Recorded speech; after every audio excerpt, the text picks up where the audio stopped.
성도 여러분들 안녕하십니까? 8월 8일 일요일입니다. 함께 하신 여러분들을 환영합니다. 저는 퀸즈교회를 섬기는 김이상입니다. 이제 기도하시고 시작하겠습니다. 하늘에 계신 아버지 하나님, 오늘도 이 하루를 우리에게 허락하시니 감사드립니다. 주님이 주신 생명을 감사하고 또 구원을 참으로 기쁨으로 누리는 이 하루의 삶이 되게 인도하여 주옵소서. 오늘도 주님의 말씀을 의지하여 주의 도우심을 간구하는 주의 백성들의 기도에 응답하여 주시고 언제나 주님이 우리와 함께 하시며 우리 편이 되어 주심을 우리가 확신하며 마음 든든하게 이 하루를 시작할 수 있도록 인도하여 주옵소서. 주님, 질병으로 고통당하는 주의 백성들을 불쌍히 여기시고 그 육신에 힘을 더하시며 그 모든 아픈 곳이 나음을 입을 수 있도록 은혜를 더하여 주옵소서. 특별히 여러 가지 삶의 어려움 가운데 주님의 도우심을 간구하는 주의 백성들에게도 은혜를 베풀어 주셔서 참으로 하나님의 그 권능의 손길로 문제들이 해결되는 귀한 경험을 하게 인도하여 주옵소서. 오늘도 말씀을 저희들이 펴고 주의 성령이 우리와 함께 하시기를 간절히 구합니다. 주의 말씀에 대한 분명한 이해를 가질 수 있도록 지혜를 주시고 하나님의 뜻을 찾는, 그래서 그 뜻대로 살아가는 저희의 삶이 되게 인도하여 주옵기를 예수님의 이름으로 간절히 기도드립니다. 아멘. 네, 이번 주의 제목은 쉼, 관계, 그리고 치유입니다. 먼저 기억자를 살펴보시겠습니다. 당신들이 나를 이곳에 팔았다고 해서 근심하지 마소서, 한탄하지 마소서. 하나님이 생명을 구원하시려고 나를 당신들보다 먼저 보내셨나이다. 창세기 45장 5절에 있는 요셉의 말입니다. 우리가 요셉의 이야기를 통해서 가정 안에서 어떠한 관계가 있어야 하며 또 우리가 어려움 가운데서도 어떻게 하나님의 백성으로서 마음의 평안함을 누리고 그 잘못된 관계가 회복될 수 있는지를 살펴보고 있습니다. 오늘 우리는 이 시간 요셉의 이야기를 좀 듣겠습니다. 교과에 보면 한 예화가 나오고 있습니다.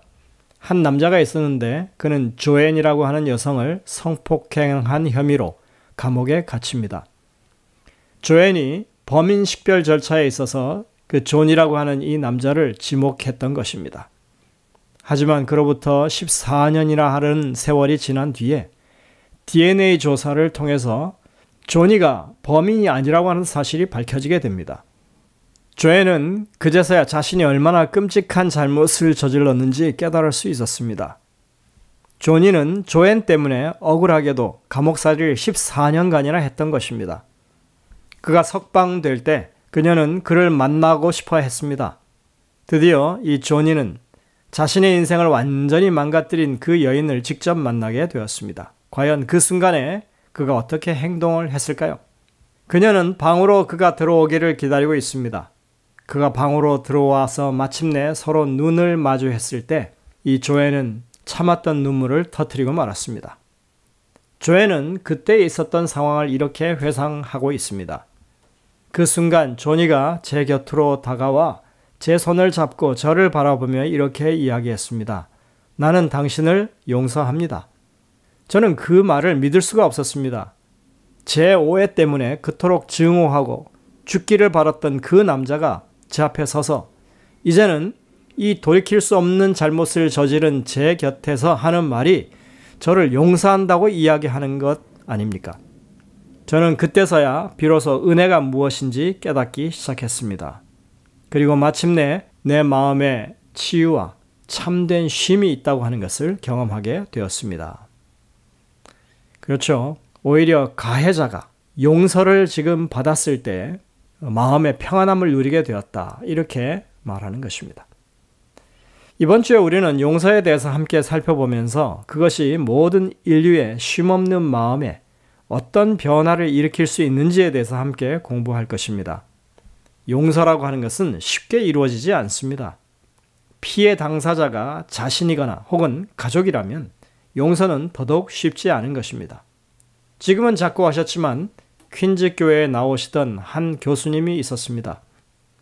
그분은 제주분이었는데 6.25 직전에 국군 특수부대에 의해서 온 마을 사람들이 처참하게 학살당하는 그런 사건을 경험했던 분이었습니다. 그때 그 교수님의 할아버지와 아버지를 비롯해서 여러 가족들이 희생당했습니다. 당시 어린 나이였던 그분은 그의 평생에 걸쳐서 자신의 가족들을 죽였던 그 원흉들을 찾아서 사실을 밝히고 어떤 형태로든 사죄를 받으려고 그렇게 노력을 했었습니다. 10수년을 사람들을 만나고 그 사건을 캐면서 문서를 발굴하는 작업을 진행했습니다.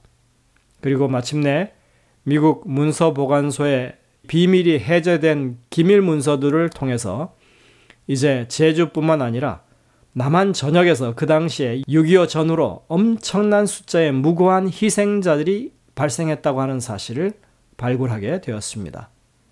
우여곡절 끝에 교수님은 자신의 가족을 희생시킨 그 부대장을 직접 만나게 되었고 그 사람을 찾아가 그 학살 명령을 내린 경위와 책임을 추궁하려고 했지만 결국 아무런 대답도 듣지 못했고 사과조차 받지 못하게 되었습니다. 여러분들 얼마나 억울하고 절망스러운 일입니까? 여러분 같으면 눈앞에서 버젓이 거짓말을 하는 그런 학살자를 용서하실 수가 있겠습니까? 그 교수님은 당시 그 사람을 만났던 상황을 저에게 말을 해주었습니다. 그 사람은 군에서 요직을 두루 맡았고 결국은 장군으로 전역한 그런 퇴역군인으로 영예를 가지고 있는 사람이었다는 것입니다. 그는 전후에 총회장으로 있었고 많은 사람들로부터 떠받들림을 받는 그런 사람이었습니다. 그 사람을 이제 만나러 그 문 앞에 섰을 때 그는 그 사람을 만나면 자기가 죽여야겠다는 생각을 했다는 것입니다. 기독교 신앙을 가진 그였지만 살해 충동이 일 정도로 정말 그 마음 가운데 쌓였던 한이 있었다고 하는 것입니다. 근데 여러분들 이런 상황에서 용서라고 하는 것이 가능하겠습니까? 용서는 정말 결단코 쉬운 일이 아닙니다. 그러나 그 교수님은 나중에 와서야 정말 한참 세월이 지난 다음에 하나님의 말씀을 깊이 연구하는 그런 상황에서 용서라고 하는 것이 무엇인지를 알게 되었다라고 그렇게 말합니다. 나중에 그것은 제가 한번 또 말씀을 드리겠습니다. 분명한 것은 우리는 용서라고 하는 것을 정말 쉽게 할 수 없다고 하는 것입니다. 하지만 내가 용서하지 못하면 내 마음은 결코 쉼을 얻지 못하고 또 가해자도 사실은 쉼을 얻지 못한다고 하는 것입니다. 그래서 우리는 용서라는 주제를 조금 더 살펴보면서 하나님 믿는 믿음 안에서 용서가 어떻게 가능한 것인지 살펴봐야 할 것입니다. 일요일 소지로 가겠습니다. 과거를 마주하다입니다. 우리가 용서라고 하는 주제를 다룸에 있어서 우리는 요셉의 이야기를 하지 않을 수 없습니다. 요셉은 형제들로부터 미움을 받았고 결코 일어나서는 안 되는 일이 발생하죠. 형들이 그를 노예상에게 팔아버린 것입니다. 하지만 요셉은 애굽으로 팔려와서 정말 온갖 고생과 역경을 다 이겨내고 드디어 애굽의 총리가 됩니다. 입지전적인 인물이죠. 마침내 모든 것이 요셉을 위해서 올바른 방향으로 움직이기 시작했습니다. 그는 감옥에서 풀려났을 뿐 아니라 바로 왕의 꿈을 해석해 준 후에 애굽의 총리 대신이 됩니다. 결혼도 해서 2명의 자녀를 두죠. 고진감래라든지 이 자수성가 이런 수식어들이 가장 잘 어울리는 사람이 바로 요셉입니다. 이제 애굽의 곡식 창고들은 가득 차 있었고 마침내 예언했던 대로 기근이 시작됩니다. 그러던 어느 날 요셉의 형들이 식량을 사기 위해 애굽에 찾아옵니다. 형들이 요셉을 애굽으로 판 후에 요셉과 형들의 첫 만남이 바로 창세기 42장에 기록되어 있습니다. 우리는 그 이야기들을 통해서 요셉이 어떤 마음으로 그렇게 행동했는지를 살펴보아야 하는 것입니다. 요셉은 그의 형제들을 바로 알아봤습니다. 그러나 형제들은 그렇지 못했죠. 그리고 그 형제들이 이제까지 어떻게 살아왔는지, 어떤 마음인지, 어떻게 변했는지 알아보고 싶었습니다. 요셉은 그들을 정탐꾼으로 몰기 시작합니다. 그러자 그들은 자신들은 결코 정탐꾼이 아니라고 자신들의 결백을 인정해 달라고 토로하기 시작합니다. 그들은 자신들은 가나안 한 아버지를 둔 이 가족의 일원으로 12형제가 있었는데 막내는 지금 아버지와 함께 남아있고 나머지 한 형제는 없어졌다고 그렇게 설명합니다. 그러자 요셉은 그들의 주장을 결코 받아들이지 않고 모두 옥에 가둔 다음에 한 명만 보내서 막내 아들을 데려와야 결백을 인정하겠노라고 말합니다. 그리고 그들을 실제로 3일 동안 투옥해두죠. 그러나 요셉은 그들을 그렇게 가둬두지는 않고 다시 조건을 제시합니다. 자신도 하나님을 경외하는 사람이니까 이제 나머지 9명은 돌아가서 아버지를 만나고 나머지 1명을 여기 남겨두고 막내를 데려오게 된다면 그 결백을 인정해 주겠다고 그렇게 말하죠. 그래서 그렇게 요셉이 말한 대로 진행이 되게 됩니다. 요셉이 왜 이런 계획을 세웠을까요? 그는 그 자신의 동생 베냐민을 정말 만나기를 원했던 것입니다.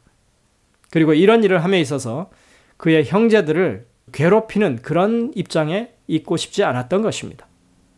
당시 요셉은 정말 권력을 가지고 있었기 때문에 만약 원하기만 했다면 형들에게 아주 충분한 복수를 할 수 있었을 것입니다. 그리고 그는 자신의 행동을 정당할 필요가 없는 그런 막강한 위치에 있었습니다. 그러나 그는 그렇게 하는 대신에 자기가 가장 원했던 것, 고향에 남아있는 가족들에 대한 안부를 그가 묻고 싶었고 그는 아버지가 걱정되었습니다. 아직 살아계실까? 아니면 돌아가셨는가? 내 동생 베냐민은 잘 지내고 있을까?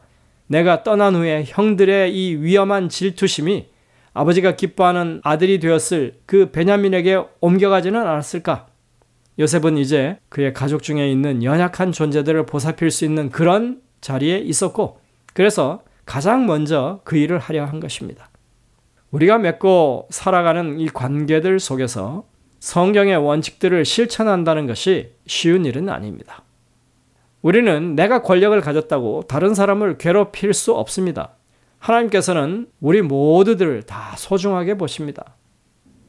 돈이 권력인 세상에서 사람들은 그들의 추한 민낯을 드러냅니다. 여러분 우리가 최근에 이 갑질에 대한 많은 뉴스를 접하죠. 땅콩 회항이라든지 대기업 총수 가족들의 이 갑질 논란이 괜히 있는 게 아닙니다. 사람들 위에 군림하면서 주변 사람들을 괴롭히는 그런 행위, 그게 가장 추악한 모습입니다. 돈을 좀 가졌다고 혹은 권력 좀 가졌다고 사람들을 함부로 하대하고 그렇게 자기 멋대로 하는 사람들이야말로 정말 못난 사람들인 것입니다. 예수님께서는 다른 사람을 학대하거나 무시하는 것을 심각하게 여기십니다. 마태복음 25장의 양과 염소의 비유에 읽어보시면 여기에 등장하는 이 두 무리는 우리가 주변 사람들을 어떤 태도로 대하느냐에 관해서 그 운명이 결정된다고 하는 사실을 말해주고 있습니다. 우리 모두는 예수님의 피로 산 그런 형제 자매들이기 때문에 법적으로 우리는 그분의 것입니다. 그래서 누구라도 타인을 학대한다면 그것은 예수님의 소유를 공격하는 것이 됩니다. 여러분들 학대라고 하는 것은 그저 때림으로써 사람을 괴롭히는 그런 것만이 아니죠.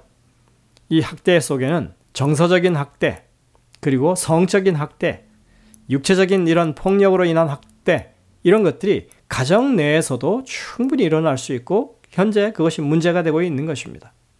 결코 그런 것들은 용납되어서는 안 됩니다. 이러한 문제들을 가정 내부적으로 조용히 해결할 수가 없는 것입니다. 예전에는 가정폭력이나 가정학대나 또는 근친상 간의 문제가 집안일로 치부되고 쉬쉬했었지만 그러나 오늘날에는 그렇지 않습니다. 이 교회 목회자들도 이런 류의 일을 알게 되었을 경우에 그것에 대해서 매우 적극적으로 대처를 해야 하는 것으로 교육을 받습니다. 특히나 폭력이나 성범죄 등은 반드시 공공기관에 신고하고 그것에 대한 조처를 취하도록 그렇게 되어 있습니다. 그런 것을 위해서 특별 교육 과정을 이수해야만 하기도 합니다. 예전과는 확실히 달라진 것입니다. 그리고 이런 일은 실제로 목회자가 혼자 처리할 수 없습니다. 반드시 외부의 도움과 중재가 필요한 것입니다. 만일 여러분들이나 가족 중 누군가가 이런 문제로 고통당하고 있다면 반드시 신뢰할 만한 외부적인 전문가에게 도움을 요청하시기 바랍니다. 그것이 그 문제를 해결할 수 있는 좋은 방법입니다. 영감의 교훈에 보면 이렇게 말합니다. 예수께서는 무한한 희생으로 우리를 사셨습니다. 우리의 모든 능력과 영향력은 진정으로 우리 주님의 것이며 그분을 섬기는 데 바쳐져야 합니다. 이렇게 함으로써 우리는 그리스도의 보배로운 피로 죄의 속박에서 속량받은 감사의 마음을 나타내게 될 것입니다. 우리 주님은 언제나 우리를 위하여 일하십니다. 그분은 하늘로 승천하셔서 당신의 피로 산 사람들을 위해 탄원하십니다. 교회증언 3권 396쪽에 있는 말씀입니다. 여러분들 이 영감의 교훈을 오해하지 마시길 바랍니다. 이 말씀들은 그저 가정 문제는 영적으로만 해결해야 된다고 말하는 게 아닙니다.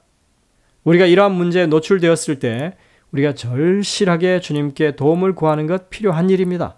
하지만 주님께 우리가 간구하고 탄원하다 보면 분명히 좋은 사람들과의 연결이 생기게 될 것입니다. 분명히 외부로부터의 그런 도움이 필요한 것입니다. 그것이 과거의 일이라 할지라도 정말 그 문제를 요셉처럼 직면하고 그것을 하나님의 방법대로 해결하려고 하는 그런 노력을 기울이는 사람들이 되어야 할 것입니다. 현실을 직시하고 문제 해결을 위해서 무언가 시도하는 것이 중요하다고 하는 것을 우리는 배우는 것입니다. 하나님은 여전히 우리를 도우길 원하시고 계시고 또 그런 대리자들을 활용하십니다. 여러분들 그런 문제들을 해결하는 데 있어서 용기를 내시길 간절히 바랍니다. 하나님께서는 반드시 우리를 도우시고 해결할 수 있도록 만들어 주실 것입니다. 함께 기도하시겠습니다.